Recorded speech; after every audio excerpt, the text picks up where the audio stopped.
I am Susie Lockwood, and I'll be your service leader this morning, coming from, my backyard.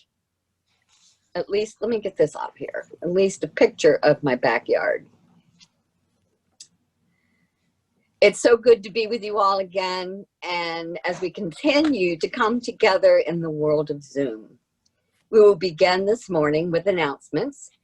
If you have an announcement to share with the congregation, please raise your hand or use the little hand icon, and the awesome tech team who works diligently behind the scenes will call on you and ask you to unmute your mic so that you can share a brief announcement with the congregation, or you can write it in the chat box and we will read it for you. Let me begin by sharing a few announcements. Last week, Henry, as your service leader, did a wonderful job of giving us a short little Zoom lesson. I don't think I'll repeat all of that this week, but I will remind you of a few points. Number one, please stay muted during the service unless you're called upon to do an announcement or during a joy or concern. Number two, remember we can see each other at least from the waist up. So act accordingly and dress accordingly. Number three, the service is being recorded and will appear on YouTube, but we do not record the joys and concerns part of the service. Number four, don't forget that immediately following the service, Diana will be leading a discussion time. It's a time of connection, a time that allows us to come together to discuss all things and to see each other's smiling faces. Number five, a reminder that the fifth program in the social justice series is this evening. Perhaps someone from the Social Justice Committee would like to give some details. So I'm going to turn that over to someone. So, surprise, is Russ here? I think Jane is here. Jane? Yes, time yes, I was taking a minute to pull up the flyer so I got everyone's names right. The program tonight is on immigration. It's titled, Which Immigration Policies Hurt Our Families and Our Economy? I've had a little bit of a preview, and boy, it's good. Deborah Harold, immigration attorney, is one of the speakers, and so is Bridget Bennett, another immigration attorney. Deborah is going to focus on a lot of the facts and statistics and the laws, and Bridget's going to focus on the actual cases that she's been handling. So it will be good. So thank you. Okay, and it is at 7 o'clock tonight. Yes. 7 o'clock tonight. And if you haven't registered, I'm just remembering this if you haven't registered, you must register to attend. And how do they do that? I'm sorry. Well, the service announcement they got today, if you scroll on down, it will have the link. You click on the link, you get registered, and then you'll get another message that will actually tell you where to click on at 7. Val, did I say that right? Yes, you did. Perfect. Because yesterday we met the team today, the RAP team met these ladies, and I think everyone's going to be in for a treat and a very serious discussion about immigration, because they sound like they've worked really hard on it. Okay, does anyone else have an announcement this morning? Please raise your hand or your hand icon. If you don't know where the hand icon is, I think someone asked once, I think if you hit the participant thing on the top, it'll drop down and there's little hands and stop and things like that. So any announcements this morning?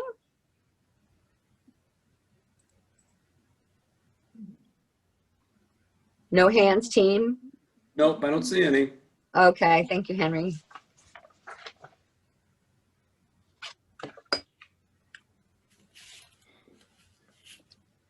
Let us be a faith that gathers, reaching for one another through the walls of hate others build, through the cages of ignorance and arrogance, and through the fear that burns city streets.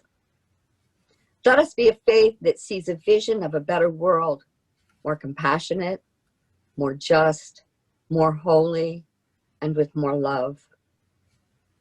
There is a faith that binds up the broken, cauterizes battle wounds with the balm of peace, sings longer and louder than the trumpets of war. Let us be that faith too. Let us be the ones who do not tread lightly in this world, but light it up with our love, who hold up the mirror of worth and dignity, who are the sanctuary that others seek. But first, let us be a faith that worships together here, this morning, in this space, at this moment. Let us be a faith. Words by Heidi Cottam.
Kristen.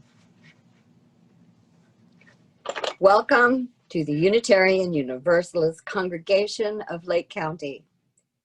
This is a congregation that gathers in faith, not a faith in one religion or one God or any one way. We gather in faith of the power of diversity, the power of love, and the hope of a world transformed by our care. We gather in faith in ourselves and those around us, not a faith that requires perfection or rightness in one another, rather a faith that in our shared imperfections, we may learn to stumble and fall together, a faith that we will help one another to rise and to try again and again. We are Unitarian Universalists, and all are welcome here. Our guest speaker this morning is the Reverend Russ Savage. Reverend Savage is a graduate of Harvard Divinity School and has served UU churches in Massachusetts, New York, Maryland, and Virginia. More recently, coming from Unitarian Universalist of Blue Ridge. He and his wife, Trish, live in Washington, D.C. He will be sending us his message, a recorded message, which means that we cannot personally welcome him live, but please, Reverend Savage, if you watch this on YouTube, just know that we welcome you here this morning, and we welcome you by all of us. If you're a first-time visitor or a returning visitor who's been sort of waiting in the shadows for just the right moment, we would all like the chance to welcome you. If you're comfortable in doing so, please raise your hand or use the little hand icon. The tech team will see you, and you can, they will tell you to unmute yourself so you can introduce yourself. But if you're still shy, you can use the chat option to say hello. Do we have any brave visitors or someone who returning to us that has been away? Do we have any visitors this morning? Tech team? I don't see anybody raising their hand. I think we have some visitors, but I don't see anybody wanting to speak. That's okay. Maybe next time. Welcome to all. And welcome to all. Thank you. Or you can put a little chat, because just to say hi. If you want to learn more about us or Unitarian Universalism, write a little something in the chat or visit our website, and someone can contact you or email you or call you. Because right now it's a little difficult now that we're not in our church and we're doing everything virtually. We haven't learned all the little ins and outs of bringing in visitors and welcoming them.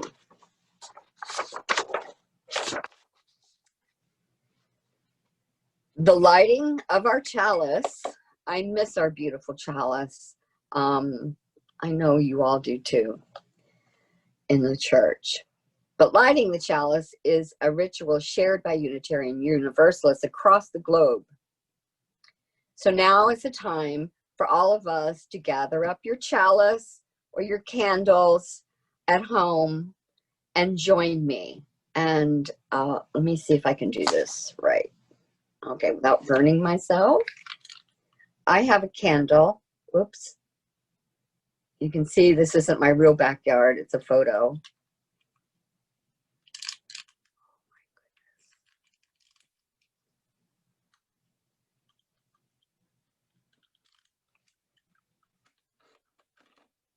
It is lit.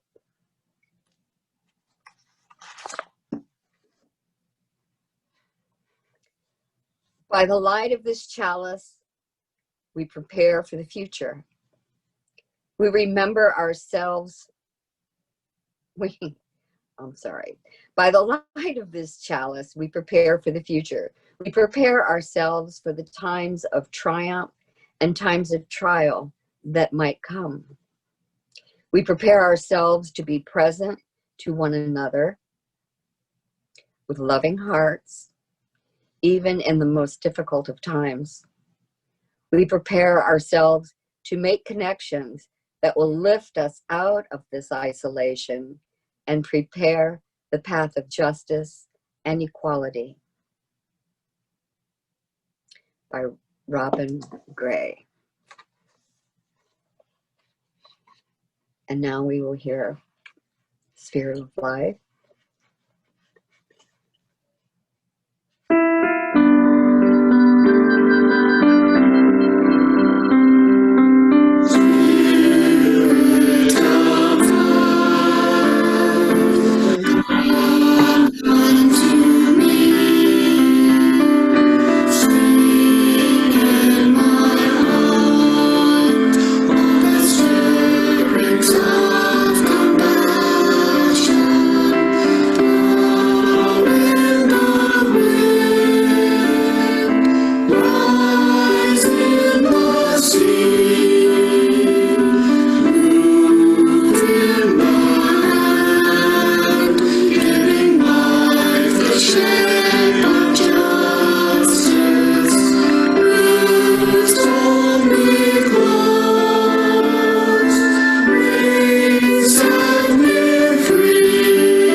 That was a very, very beautiful video.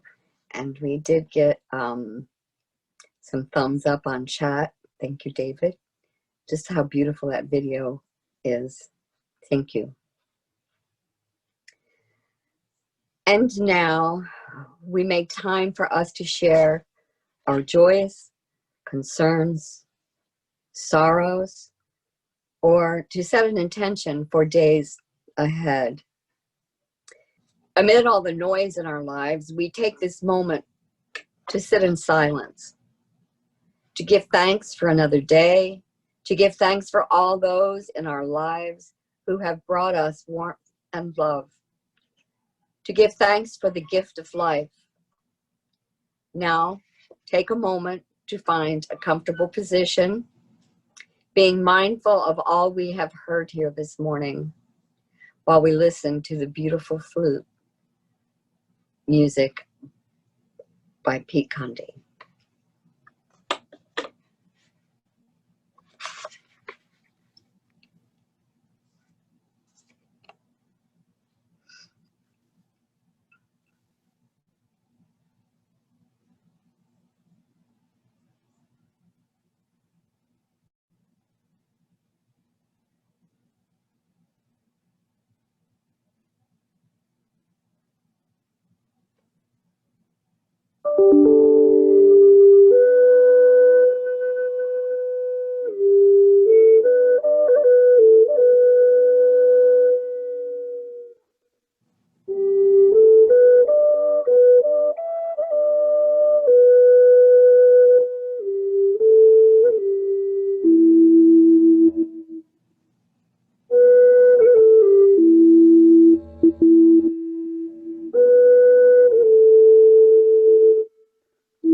Now, please join me in reciting our congregational covenant.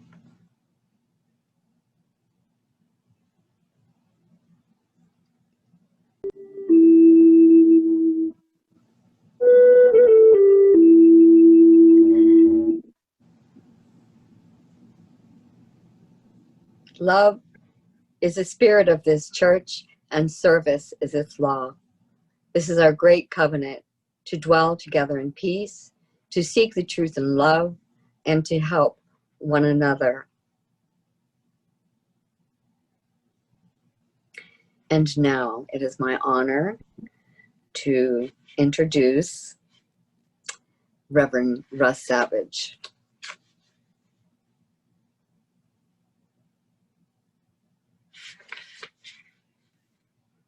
I'm delighted to be with you this morning, all the way from Washington, D.C., where I live, to Lake County, Florida. Before moving to Florida, Kristen and Kaylee Hughes were members of the Unitarian Universalists of the Blue Ridge in Sperryville, Virginia, where I serve as minister. I was honored when Kristen invited me to bring you the sermon this morning. May you live in interesting times. This phrase is often identified as an ancient Chinese blessing, or curse, whichever way you want to take it. Many modern scholars dispute that, claiming it is neither ancient nor Chinese. It is sometimes attributed to the ancient Chinese philosopher Confucius.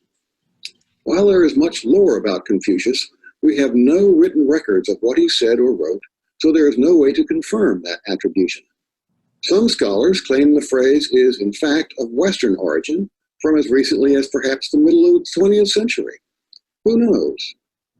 In any case, the phrase invites us to examine the age in which we live and suggests that it is a time of turmoil and crisis.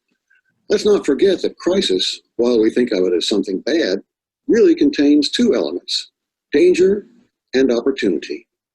We may be living in an age of danger, but we are also living in an age of opportunity.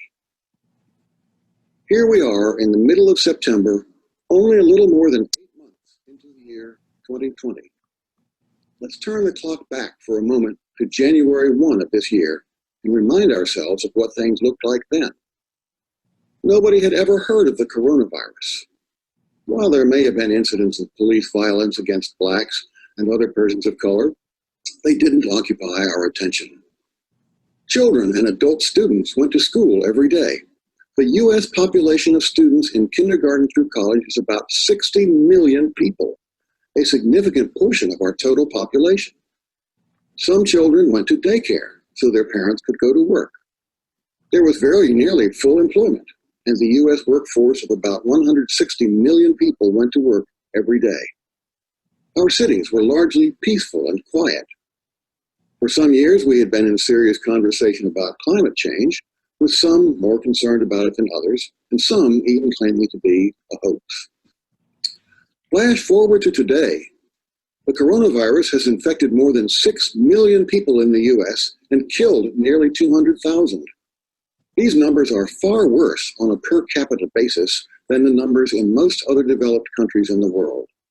The result has been a dizzying collapse in the U.S. economy, which experienced a contraction of 32% in the second quarter of this year. 33 million people are unemployed. Daycare centers have closed, meaning many parents, usually the mother, cannot go to work. Schools are struggling with how to open safely. Thousands of small businesses have closed, many of them for good. Many industries are reeling: airlines, hotels, restaurants. Many restaurants have been able to expand out onto the sidewalks, and it's very pleasant to sit out there and enjoy a meal. But what's going to happen when the weather turns cold and we can't sit outside anymore? Are you going to sit inside a restaurant with lots of other strangers, all unmasked so they can eat and drink? I'm not. What's going to happen then? May you live in interesting times. Let's talk a little bit about racial justice. We weren't thinking much about that on January 1. Then on May 25, we were jolted into awareness when we all saw on television the killing of George Floyd at the hands of the police in Minneapolis. The picture is seared into our minds. Floyd, suspecting of passing a counterfeit $20 bill, was held down by several police officers, one with his knee on Floyd's neck as Floyd gasped, "I can't breathe," and called out for his mother. After 8 minutes and 46 seconds of this, he was dead. After a public outcry, the police officer was charged with murder. This incident drew national attention to an earlier one, the death on March 13 of Breonna Taylor, shot by police in Louisville, Kentucky. Taylor's boyfriend, Jamarcus Glover, had been in trouble with the police for drug offenses and was a suspected drug dealer. Because of his record, the police decided to do a no-knock arrest. Now, a no-knock arrest is when the police do not knock on the door or announce themselves, but simply break the door down and burst in. Glover had a licensed handgun, and in the face of unknown intruders breaking into the apartment, he pulled it out and fired. The result was a hail of gunfire from the police, in which Breonna Taylor was killed. On June 12, Rayshard Brooks was shot and killed by police in Atlanta. He had fallen asleep in his car in the parking lot of a fast food restaurant, possibly because he was drunk. When he was awakened and challenged by the police, he tried to run away, and they shot him in the back, killing him. On August 23, police in Kenosha, Wisconsin were called out to respond to what was apparently a domestic dispute involving Jacob Blake. Blake was leaving the house, and his 3 sons, oldest age 8, were already in the back seat of the car. As Blake started to get into the driver's seat against orders from the police, one officer grabbed his shirt tail and shot him in the back 7 times. It appears he will survive, but will be paralyzed from the waist down for the rest of his life. It's unlikely his sons will ever forget what they saw happen to their father. Demonstrations and unrest are continuing in Kenosha. I do not speak against the police, but against the system we have created in which they operate. We need the police to keep the peace, to pursue and apprehend criminals, to investigate crimes, perhaps to direct traffic. But especially in large urban areas where there are many resources, many of the things for which the police are called might better be done by a social worker, a drug counselor, a special needs teacher, a nurse, a dispute resolution expert. We could well examine what we expect of the police and whether some of those functions could better be handled by others. Why do we need to send an armed officer when someone is passed out in the gutter from alcohol or drugs? Why not a trained substance abuse counselor? Why do we need to send an armed officer when neighbors are arguing about noise from a party or how to trim a tree? Why not a trained dispute resolution counselor? Why do we need to send an armed officer when a child falls down on a sidewalk and is injured? Why not a nurse? And so on. You get the idea. According to a recent article in the Washington Post, Montgomery County, Maryland, which is close to where I live, is considering discontinuing the use of armed police officers to direct traffic and enforce traffic laws. Where human presence is needed, an unarmed but uniformed safety officer can direct traffic. Most traffic control can be done by machines, traffic lights, and speed cameras, and so forth. One of the reasons for making such a change is they discovered in Montgomery County that about 40% of the drivers who were stopped for violations were black, whereas only about 10% of the total drivers were black. A machine will not notice what color the driver is. May you live in interesting times. One of the blessings of living in interesting times is that there is the possibility of change. Indeed, we are seeing that in terms of racial justice in our country. Though not everyone agrees, there is now a general understanding that there is systemic racial injustice in our country, and we need to do something about it. Exactly what needs to be done and who will do it are open to question and still to be determined. But the demonstrations we have seen all over the country show us that people recognize injustice and want change. Huge crowds have gathered over and over again in Portland and Seattle and Los Angeles and Dallas and Chicago and New York and Washington, D.C. and many, many other cities. I personally have taken part in gatherings at Lafayette Square near the White House. Nearly all these gatherings have been peaceful and respectful. Unfortunately, a few have not. There have been some rioting and looting. Violence, as Dr. King taught us, is the language of the unheard. Looting is nothing more than selfish self-aggrandizement which tarnishes the noble cause of the demonstration. Sometimes the rioting has been inflamed by police response. We've certainly seen this in Portland, where it has gone on for weeks. The situation hasn't been helped by the dispatching of unidentified police or military personnel in riot gear and using tear gas, pepper spray, and rubber bullets. It's human nature, but sometimes an effort to calm down a situation has the opposite effect of making it worse. May you live in interesting times. Racial injustice and the coronavirus come together when we look at the numbers. Relative to their proportion of the population, far more blacks, Latinx, other persons of color, and Native Americans have fallen victim to the virus than whites. Why is this? Often these disadvantaged groups must live in crowded conditions where it's impossible to observe social distancing and the virus can easily spread. These groups are also statistically more likely to have pre-existing conditions, which makes the virus more dangerous, such as heart trouble, diabetes. Critics claim this is because of their lifestyle, but the truth may simply be that they live in a place where there isn't a full-service grocery store nearby where they can shop for healthy fruits and vegetables.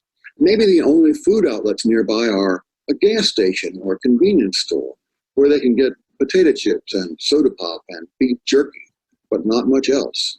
If that was your diet, you'd have pre-existing conditions too. Racial injustice runs deep, and it isn't always easy to recognize. Let's talk about the weather. Everybody talks about the weather, but nobody does anything about it. Whether it's because of climate change, as most experts agree, or simply a fluke, as some people claim, the weather is changing. It is getting hotter. Sea levels are rising so that low-lying places are increasingly underwater. This summer in Washington, D.C., where I live, there was a record-breaking long string of days with temperatures over 90 degrees. A temperature of 107 degrees is not all that unusual in some parts of Arizona, but it is in California.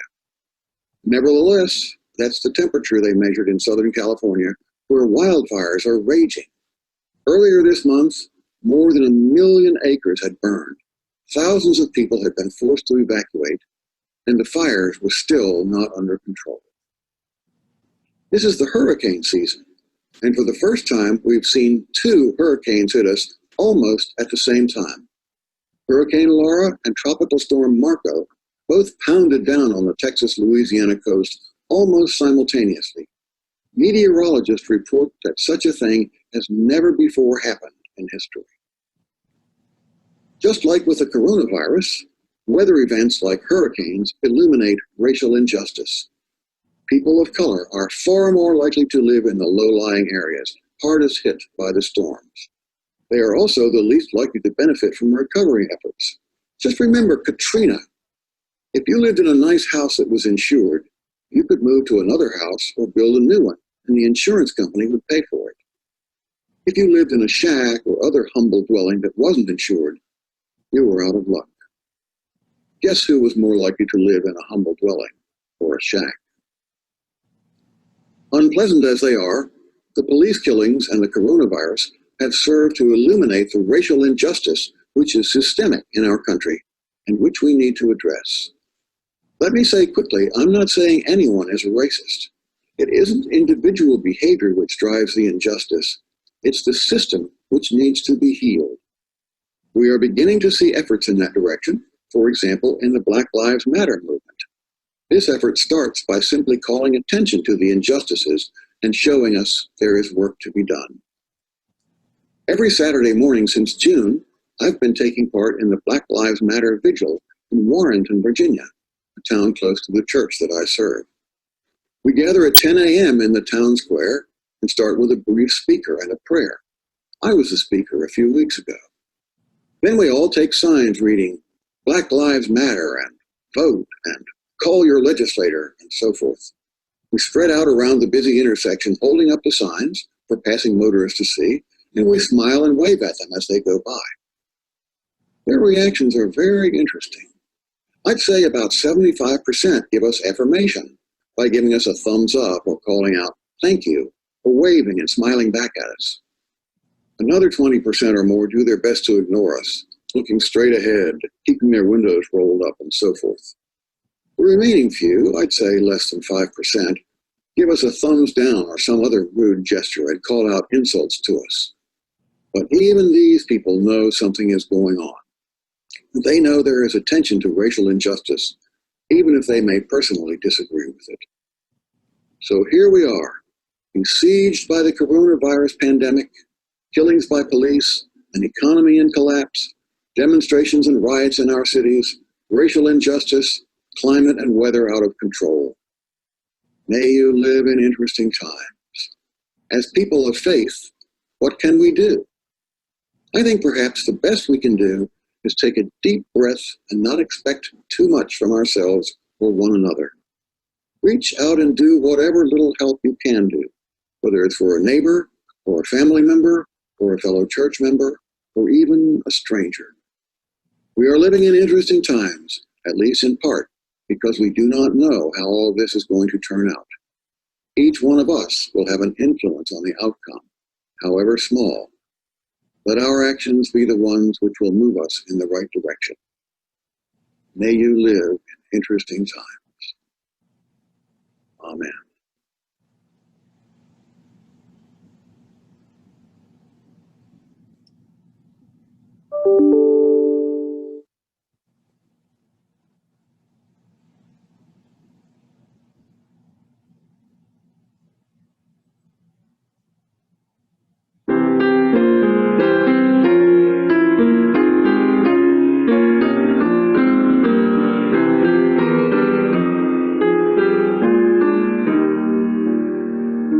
We are not alone, earth's thorns are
Thank you, Reverend Savage.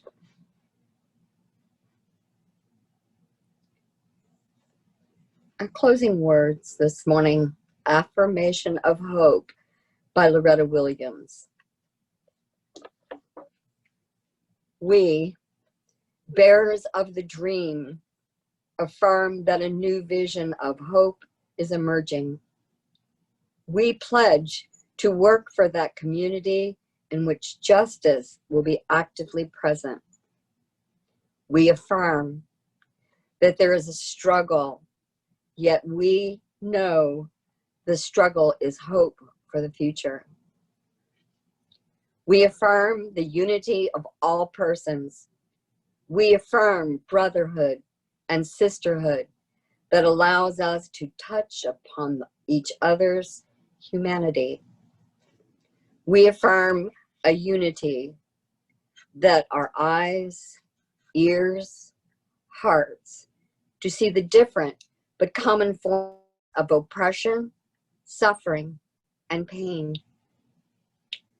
Together, we pledge action to transcend barriers, be they racial, political, economic, social, or religious. We pledge to make our tomorrows become our todays.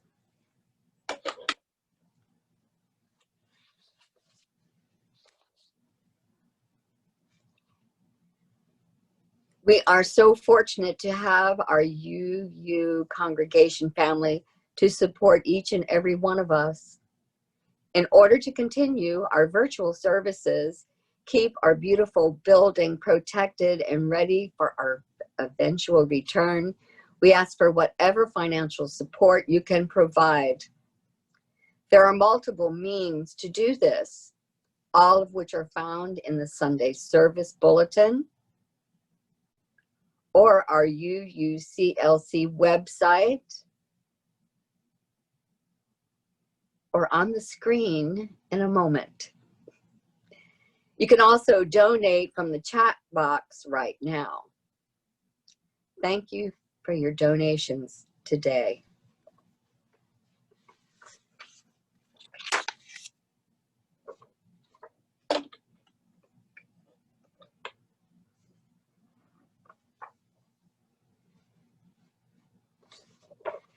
Hold on, I don't want to start a fire.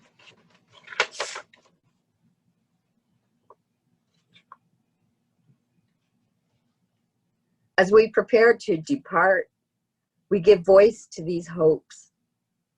May we know ourselves bound in community, even while we're apart. May a passion for justice burn in our lives. May we carry the light of compassion in our hearts and in our every interaction. May we be whole in our devotion to truth and always carry the lamp of peace before us until we are together again.